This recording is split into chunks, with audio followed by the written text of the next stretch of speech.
Now it's time for your literary analysis. The reason why I write English 6 and 7 is because you're going to do a literary analysis in both courses, but the English 7 also needs to include literary devices and elements.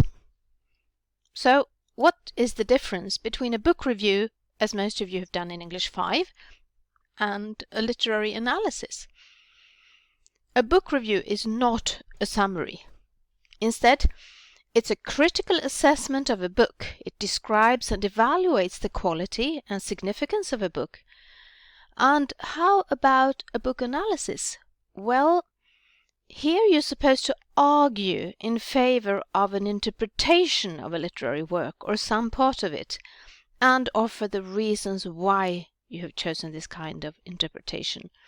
So you will try to find which message the author is conveying through either the characters, the setting, or the time. And remember, always use academic and formal language. Never refer to I, me, we, us. Instead, you can write people if you want to write humans or something. And you can, instead of saying personal opinions, you can use clearly, it is obvious, generally, many people believe, it seems, etc. So have a look in your study guides, and please use passive structures and avoid vague language. You're going to construct a thesis statement, and then you're supposed to include the title and the author. I often comment upon that you have written an announcement or a question. So what is a thesis statement? Well, you're not allowed to refer to yourself, and you're not supposed to ask a question. It's a statement. This is what you will defend, nothing else. And remember, you are supposed to interpret what you think the author is trying to convey to us as readers. It's literature, so this is subjective, of course. This is an example of a thesis statement. In Paradise, Goethe uses Yusuf and powerful rhetoric to dismantle the romanticized image of a peaceful and harmonious Africa before the colonization of the Europeans. That is a clear thesis statement, and then you use 3 arguments to prove it. Something that is almost the same, it can seem the same to you, but it's an announcement when you say, I will analyze how Goethe uses Yusuf. And then it continues in the same way. But that is an announcement of what you intend to do, so it's not a statement. And at the bottom we find a question. Does Goethe discuss if Africa was peaceful and harmonious before the European colonizers came in Paradise? Do you see the difference here? Check these and try to elaborate and play a little bit with your statements that you have written. I always hand out examples as well. You are going to use the 5-paragraph structure. And I'm sure you've come across it when you've written your argumentative essays, and this is very, very important and helpful when you write academic essays. First, you start off with an introduction. You include, often in the end of the first paragraph, the thesis statement that you intend to defend. And there are other films that you can have a look how to find a formula and formulate a suitable thesis statement. The first argument should include the PEE formula. And so the same with argument 2 and argument 3. And then finally you have the conclusion. And here is where you summarize your arguments, not the plot. You return to the thesis you began with, highlighting why it's plausible, and then you're allowed to comment or give a personal comment. So how then are you supposed to present and advocate your arguments? What is the PE formula? You can find an easy explanation on this link here if you want to watch a movie. That's always easier. What does it stand for? P is point. You make the point at the beginning of the paragraph. Then you have an E, like an evidence. You provide evidence that underpins this point. The first P, you can use a quote. And the final E is where you explain further the point and tie it back to the central issue. That is your thesis statement. You can even leave the book and see what we can learn from it. So each paragraph, number 2, 3, and 4, should explore different arguments relating to the thesis statement, using quotations from the text to support and expand each argument.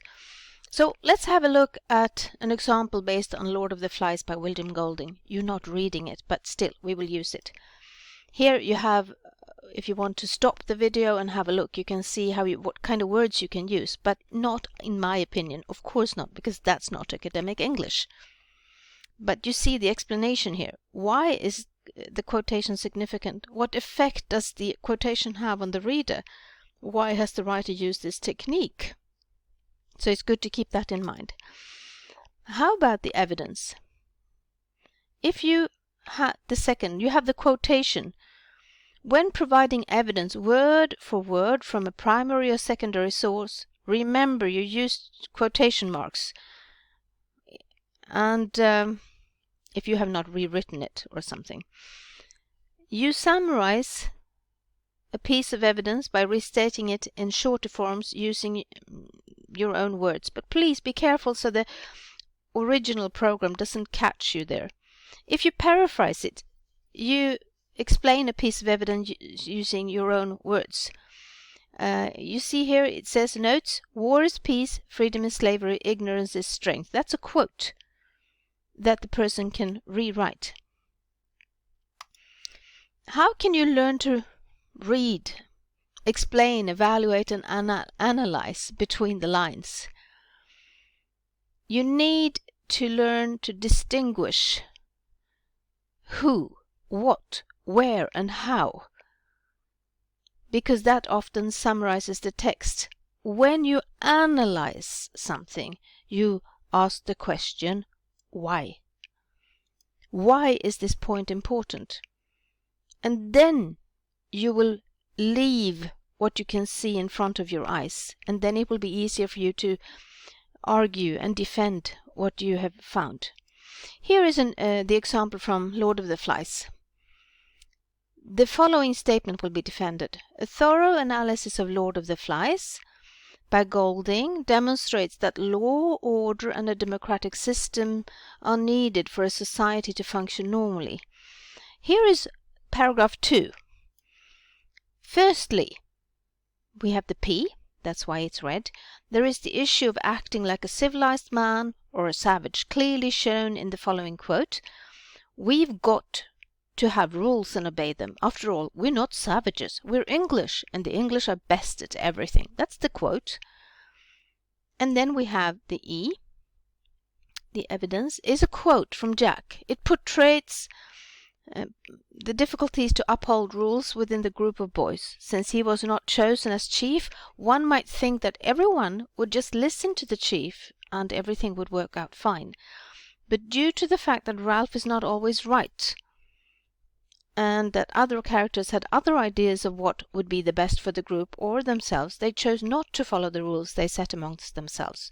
Jack is eager to show that he is civilized and English, whom he believes are the best at everything. Here we got, we have a description, because this is exactly how and why, and so how and what and where. But now we come to the why. Why is this happening? You can see, then you have the final E. You have the explanation. Striving for power during the book, Jack abandons rational thinking and uses fear and lies to rule over other weaker minds. This is a classical way of conquering the power, instigating fear of something and making it the new group's mission to fight it together, and can be compared with many classical ways of getting to power. One typical example of this may be Hitler in Germany in the 1930s. This is not written in the book. This is how you analyze. This is the conclusion you draw, and this can be done in each of these 3 paragraphs where you will defend the thesis. Because it says here, we need law, order, and a democratic system for a society to function normally. Here, this student has made a comparison. It doesn't function, and then we risk ending up in the same way as Hitler in Germany. Some questions to help you to focus. You're supposed to relate to your thesis. So, if you want to have questions about theme, how do the characters in the story develop or enhance the theme? How does the conflict of the story develop and enhance the theme? You also have about the setting. How does the setting affect the plot? And how about the characters? What is one of the protagonist's flaws or weaknesses? Or what motivates the protagonist to act? Or if there are conflicts. You can stop the video here and have a look. Is this something that could help you? In the study guide, you will find the entire analysis of Lord of the Flies as well as the Kite Runner. So please take time to analyze each paragraph and see if you can detect the PEE formula in paragraphs 2, 3, and 4 in respective essay before you begin analyzing your chosen novel. Then we come to something that the English 7 needs to focus on as well. It's the literary devices. They have two aspects, either literary elements or literary techniques. The literary elements are used by plot, setting, narrative, structure, characters, mood, theme, and moral. So writers cannot just create something without including these elements. And the techniques are very similar to what you did in the former assignment with the speech analysis. How words and phrases in literary texts are used to convey a message and to make the readers react.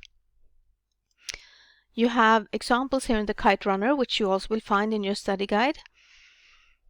You have here you have the historical realism, tragic emotion, optimism. He says almost a year. So Sohrab hitting Asef with slingshot fire is befitting image that shows the triumph of the weak and lowly over the high and mighty.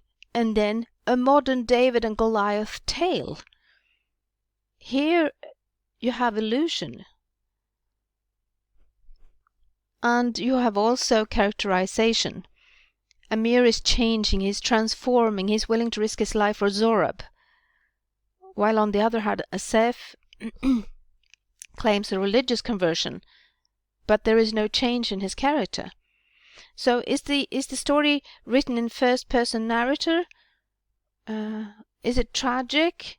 And so you can have a look at this. You also find more information in your study guides about this. So this is what you're supposed to do. And here is another movie that you can have a look at if you want to.